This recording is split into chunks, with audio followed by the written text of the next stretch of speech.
आज यहां आकर मुझे बहुत खुशी हो रही है। कदम जी की याद में हम यहां आए हैं। उन्होंने अपनी पूरी जिंदगी कांग्रेस पार्टी को, महाराष्ट्र को, देश को दी, विकास का काम किया, शिक्षा का काम किया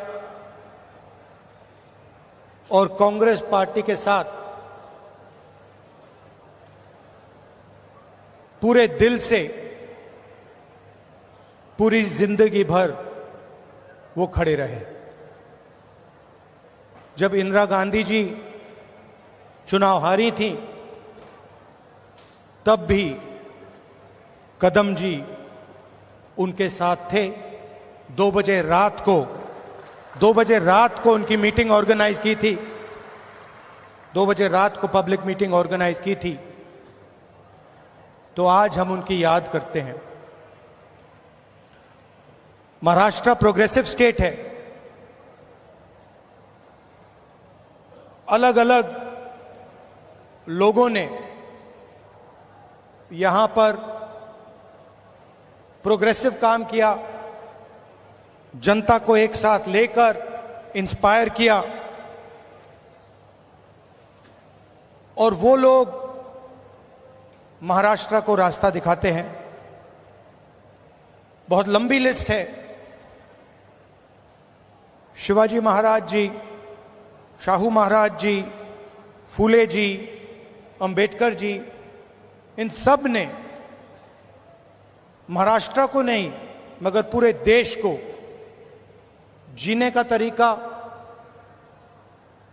प्रगति और इंस्पिरेशन दिया। और मैंने खारगे जी से आज कहा, कांग्रेस प्रेसिडेंट है तो अंदर की बात आपको बताता हूं।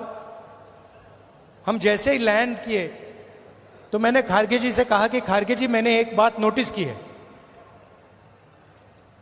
तो उन्होंने कहा क्या? मैंने कहा मैं आपके साथ कर्नाटक जाता हूं तो आप बहुत खुश हो जाते हो। जैसे ही आप जहाज से उतरते हो चेहरे पे मुस्कान होती है। मगर मैंने एक और बात देखी है, जब आप महाराष्ट्र आते हो तब भी आप बड़े खुश होते हो, आपके चेहरे पे मुस्कान होती है। तो 1 सेकंड में उन्होंने जवाब दिया, राहुल, महाराष्ट्र में कांग्रेस पार्टी की विचारधारा बहुत गहरी घुसी हुई है, इसलिए जब मैं यहां आता हूं मुझे खुशी होती है। यहां पे विचारधारा कांग्रेस की है, अंबेडकर जी की है, शिवाजी महाराज, फूले जी की है और इसीलिए मुझे यहां आकर उतनी ही खुशी होती है जितनी मुझे कर्नाटक में जाकर होती है। और यही मेरी फीलिंग है। जब भी मैं महाराष्ट्र आता हूं मुझे लगता है कि ये जो प्रदेश है हमारी विचारधारा का गढ़ है, फाउंडेशन है और आप लोगों के डीएनए में हमारी विचारधारा है। और लड़ाई विचारधारा की है। जो आप हिंदुस्तान में देख रहे हैं ये सिर्फ पॉलिटिक्स नहीं है। पहले पॉलिटिक्स चलती थी, राजनीति चलती थी। आज हिंदुस्तान में आइडियोलॉजिकल लड़ाई चल रही है, विचारधारा का युद्ध चल रहा है। और एक तरफ कांग्रेस पार्टी और ये सब महापुरुष और दूसरी तरफ बीजेपी। हम सोशल प्रोग्रेस चाहते हैं, हम सबको जोड़कर एक साथ आगे ले जाना चाहते हैं और वो चाहते हैं कि चुने हुए लोगों को हिंदुस्तान का पूरा फायदा मिले, दलित दलित रहे, पिछड़े लोग पिछड़े रहें, आदिवासी आदिवासी रहे, और जो जात का ढांचा है वो वैसा का वैसा रहे। ये हम दोनों के बीच में लड़ाई है, और ये आपको पूरे देश में दिखेगी। वो नफरत फैलाते हैं, हिंसा फैलाते हैं, एक धर्म को दूसरे धर्म से लड़ाते हैं, एक जात को दूसरी जात से लड़ाते हैं, एक भाषा को दूसरी भाषा से लड़ाते हैं। मणिपुर देखिए, पहली बार हिंदुस्तान की हिस्ट्री में सिविल वॉर जैसा माहौल बना हुआ है, मगर आज तक 1.5 साल हो गया, आज तक हिंदुस्तान के प्रधानमंत्री मणिपुर नहीं गए, जा ही नहीं सकते, क्योंकि वहां पे बीजेपी के लोगों ने आग लगाई। तो ये लड़ाई चल रही है। भारत जोड़ो यात्रा में कन्याकुमारी से हम कश्मीर चले। लोग कहते हैं कि राहुल गांधी कन्याकुमारी से कश्मीर चला। नहीं, मैं अकेला नहीं चला था, लाखों लोग हमारे साथ कन्याकुमारी से कश्मीर चले थे। महाराष्ट्र में, केरल, तेलंगाना, उत्तर प्रदेश, मध्य प्रदेश, हर प्रदेश के लोग चले थे, और एक लक्ष्य था जो एक लाइन में हमने कह दिया, नफरत के बाजार में मोहब्बत की दुकान खोलनी। हमें नफरत की राजनीति नहीं चाहिए, नफरत का हिंदुस्तान नहीं चाहिए, हमें मोहब्बत की राजनीति चाहिए, मोहब्बत का हिंदुस्तान चाहिए। हम भाईचारा देखना चाहते हैं, हम एक दूसरे की इज्जत करना चाहते हैं। यह फर्क है। आप देखिए, देश के कोने कोने में ये लोग नफरत फैलाते हैं, और ये नई चीज नहीं है, ये सदियों से कर रहे हैं। और ये विचारधारा की लड़ाई भी पुरानी है।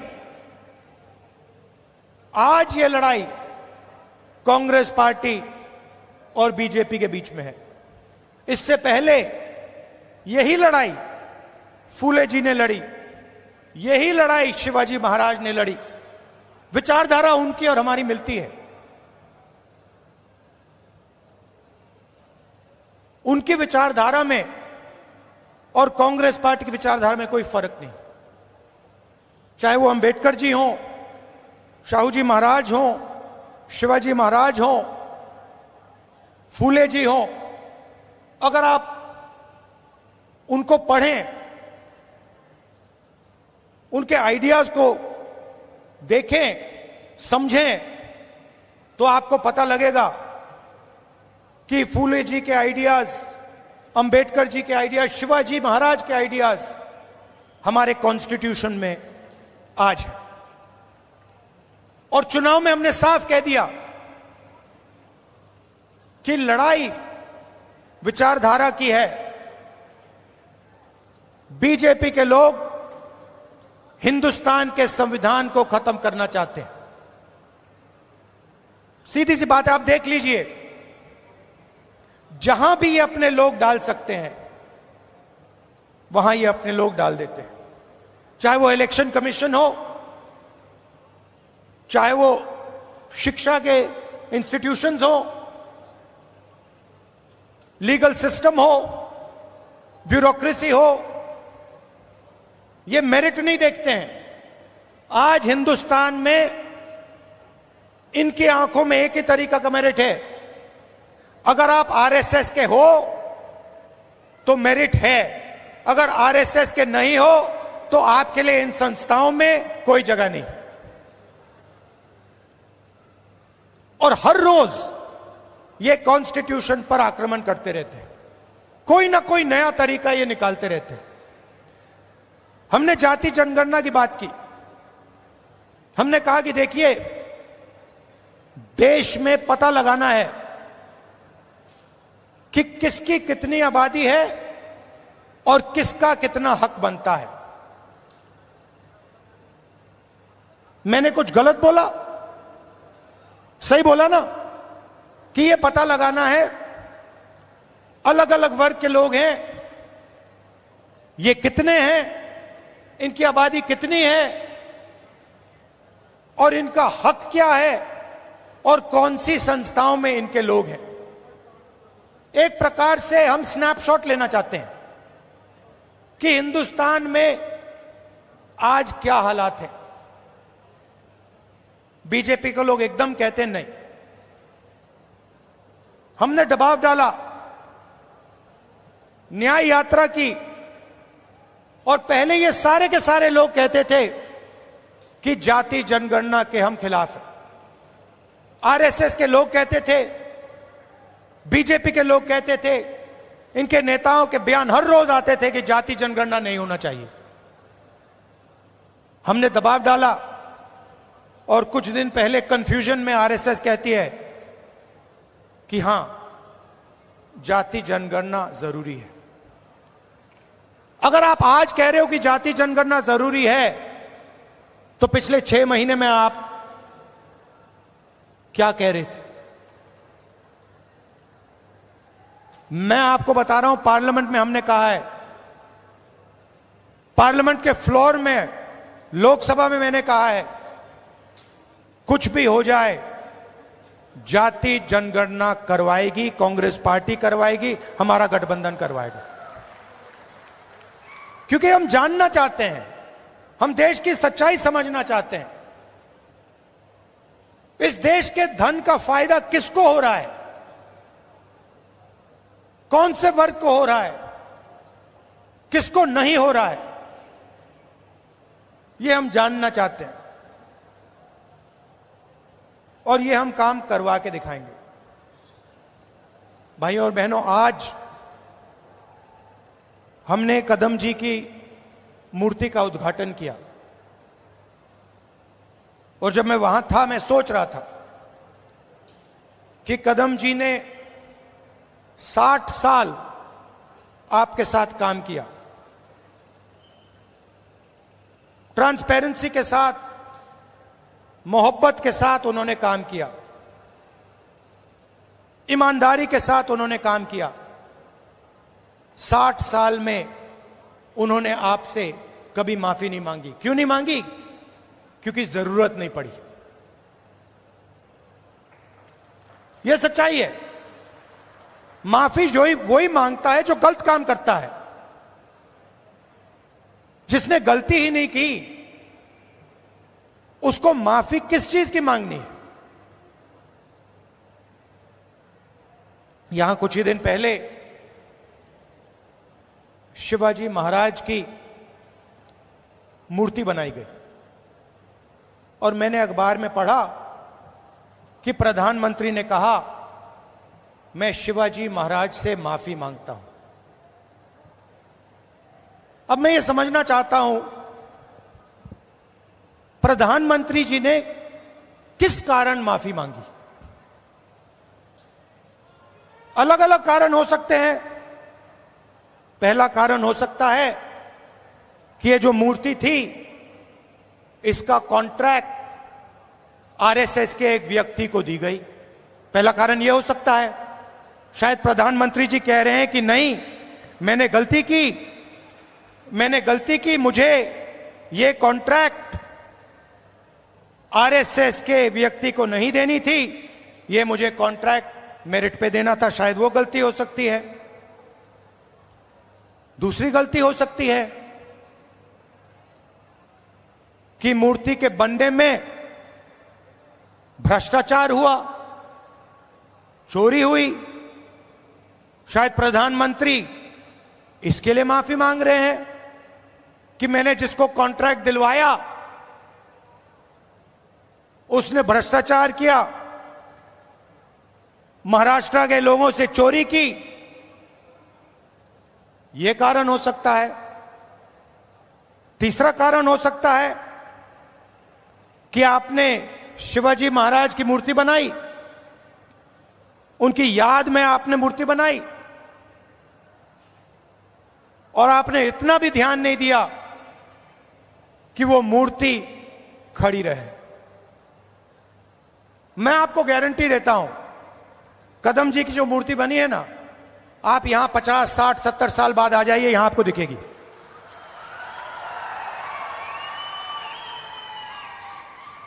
और शायद सबसे बड़े महापुरुष शिवाजी महाराज जी की मूर्ति बनती है और कुछ ही दिनों में भ्रष्टाचार के कारण, गलत व्यक्ति को कॉन्ट्रैक्ट देने के कारण वो मूर्ति गिर जाती है।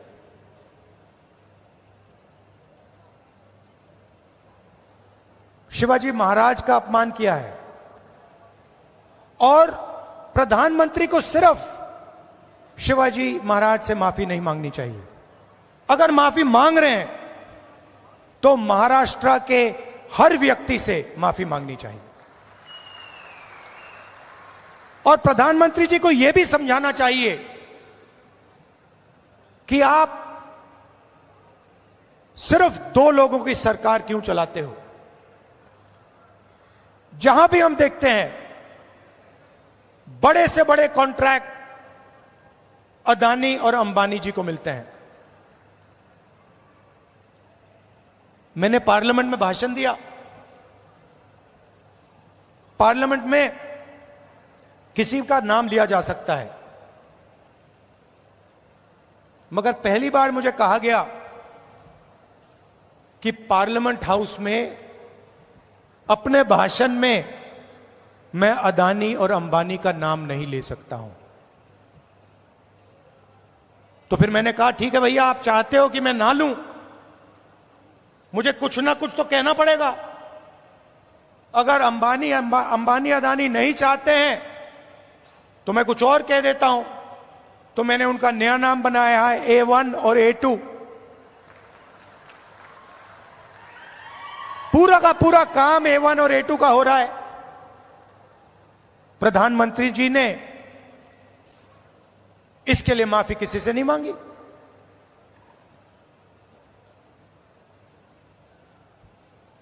काले कानून आए, किसानों से उनका हक छीनने वाले कानून, 700 किसान शहीद हुए। हमने पार्लियामेंट में कहा कि 2 मिनट इनके लिए मौन रखा जाए। हमें कहा जाता है नहीं, ये शहीद नहीं है।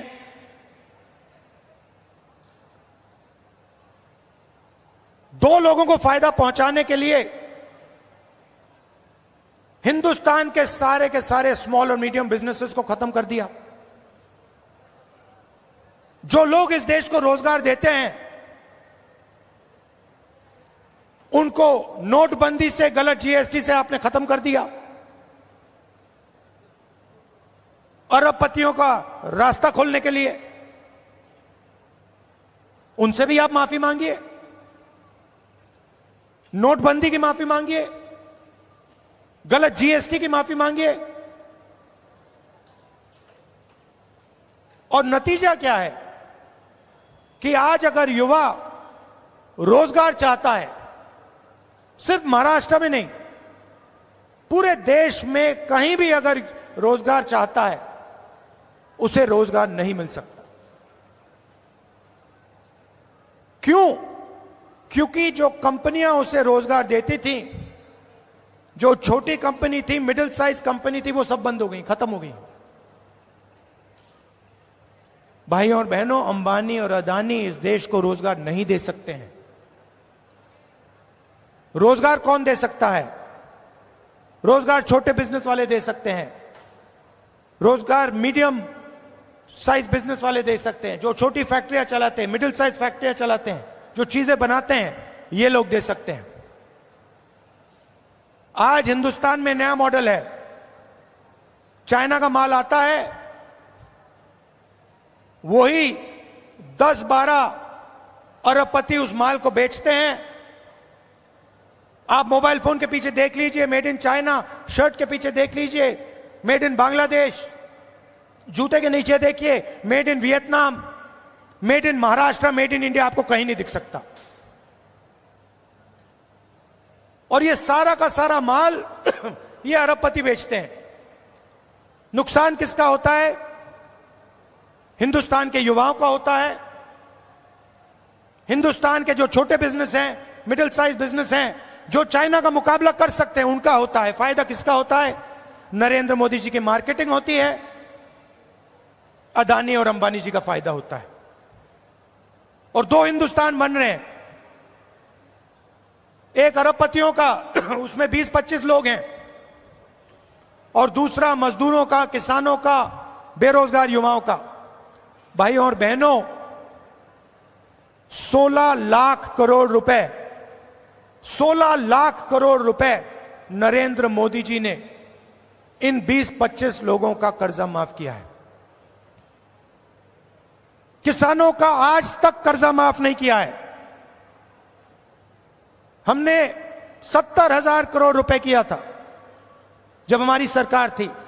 आप सोचो, 70,000 करोड़ रुपए से हिंदुस्तान के सारे किसानों का कर्जा माफ किया था। इन्होंने 16 लाख करोड़ रुपए 22-25 लोगों को दिया है। ये हमारी लड़ाई है। हम चाहते हैं कि एक हिंदुस्तान हो। अगर बैंक के दरवाजे अरबपतियों के लिए खुले हैं, तो बैंक के दरवाजे किसानों के लिए, मजदूरों के लिए, युवाओं के लिए खुले होने चाहिए। अगर उनका 16 लाख करोड़ रुपए माफ हो रहा है, तो फिर गरीबों का भी 16 लाख करोड़ रुपए माफ होना चाहिए। और अगर गरीबों का 16 लाख करोड़ रुपए माफ नहीं हो रहा है, तो फिर उनका नहीं होना चाहिए। हम सिर्फ न्याय की बात कर रहे हैं। और यही लड़ाई महाराष्ट्र में है। आप यहां का इंफ्रास्ट्रक्चर देखिए, यहां बेरोजगारी देखिए। Thank you. बेरोजगारी देखिए, हर एरिया में आपको भ्रष्टाचार दिखेगा। जहां भी आप देखोगे सड़क बनती है, भ्रष्टाचार। सरकारी भ्रष्टाचार से बनी है, सरकारी चोरी करके बनी है, सरकारी एमएलएस को पैसा बन के दे के बनी है। ये बीजेपी की सरकार नहीं है, ये आपकी सरकार थी। इसको तोड़कर चोरी करके ले गए ये लोग। तो जहां भी आप देखोगे आपको भ्रष्टाचार मिलेगा। बाहर के लोग यहां आकर आपके कॉन्ट्रैक्ट ले जाते हैं, दूसरे स्टेट के लोग यहां आकर आपसे कॉन्ट्रैक्ट छीन जाते हैं। ये हम बदलना चाहते हैं। और मैं जानता हूं कि आप सब कांग्रेस पार्टी के कार्यकर्ता, मोहब्बत की दुकान वाले कार्यकर्ता, बब्बर शेर, मैं जानता हूं कि यहां पे आप महाराष्ट्र की सरकार लाने जा रहे हो। अपना खून पसीना देकर महाराष्ट्र की जनता की सरकार, किसानों की सरकार, बेरोजगार युवाओं की, मजदूरों की सरकार, हर वर्ग की सरकार आप लाने जा रहे हो।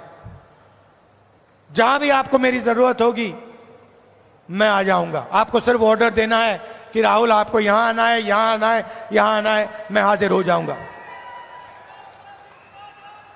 अंत में मैं आप सबको दिल से धन्यवाद देता हूं कि आप यहां आए, इतने प्यार से आपने मेरी बात सुनी। धन्यवाद, नमस्कार, जय हिंद।